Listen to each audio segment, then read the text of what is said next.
Wall painting পর্ব 9। প্রথমে তোমরা জাস্ট ইগনোর করে যাবে আমার থোবড়াটাকে, একটু নাটক করছিলাম। এইবার অনেকে বলবে এই মেয়েটা কী তখন থেকে পর্ব 1, 2, 3, 4 করে যাচ্ছে, এখন আবার পর্ব 9-এ চলে এসছে। আরে বাবা, রাগ করো না, রাগ করো না, রাগ করছো কেন?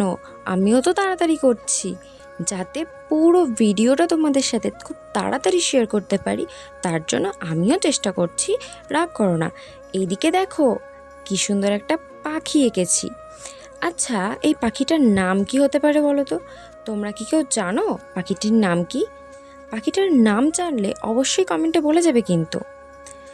আর একটুখানি অপেক্ষা করো, আর মাত্র একটা ভিডিও, লাস্ট একটা ভিডিও দেব, লাস্ট পার্ট, ওটাই লাস্ট। সত্যি বলছি, আর দেব না, ওইটাই লাস্ট। সত্যিই বলছি, বিশ্বাস করো। টাটা।